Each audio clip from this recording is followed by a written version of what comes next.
Afin de préserver les intérêts de la compagnie, nous vous informons que le contrat sera résilié en respectant le préavis de 2 mois. Nous vous informons que la compagnie procédera à la résiliation de ce contrat à l'échéance du 2 juillet 2022. C'est la goutte qui a fait déborder le vase. Ce courrier de résiliation est une vraie surprise. Précisons que Gilles Toitier est une victime indirecte des conséquences de l'effondrement de la rue de la Rousselle. Il habite au 84, à près de 200 mètres du lieu de l'éboulement. Et son immeuble, lui, n'a jamais souffert d'aucun sinistre.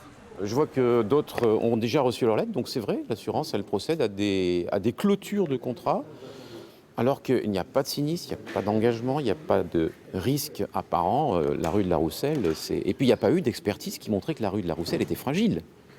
Donc c'est complètement arbitraire et insensé, qui donne l'impression incroyable que les assurances ne sont pas là pour nous. De même, les habitants des 11 immeubles placés en arrêté de péril dénoncent cette attitude frileuse des assurances. Ce sont d'abord les frais de relogement que chacun a dû assumer. Et puis c'est tous les frais qu'on a à côté. La justice qui mène une expertise, qui la paye? C'est les victimes. Les frais de sécurisation, il y en a pour 1,5 million d'euros qui sont actuellement préfinancés par la mairie. Mais qui va les payer au final?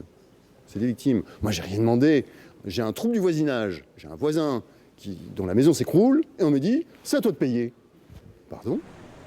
La Fédération des assurances que l'on a contactée n'a pas voulu apporter de contradiction ou du moins expliquer sa position. Rappelons que du point de vue légal, en matière d'assurance, chaque partie est libre de contracter ou pas. Mais la mairie, devant cette situation, s'interroge.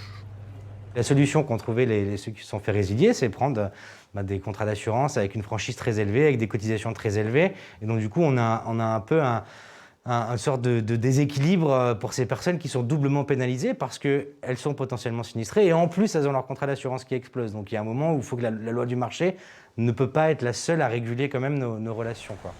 Cette situation concerne potentiellement un certain nombre de logis de Bordeaux-Centre.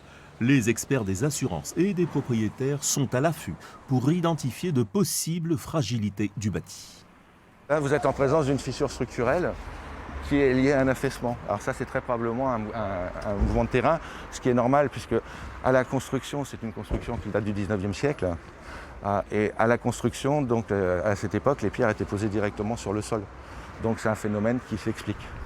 La puissance publique, dans un souci d'apaisement, a fait réunir le 2 février le CLAV, le comité local d'aide aux victimes. Mais seul le gouvernement a le pouvoir de faire bouger les lignes. On se souvient qu'à Marseille, dans le cas de l'éboulement de la rue d'Aubagne, c'est le ministre du Logement qui a amené les assureurs à plus de conciliation.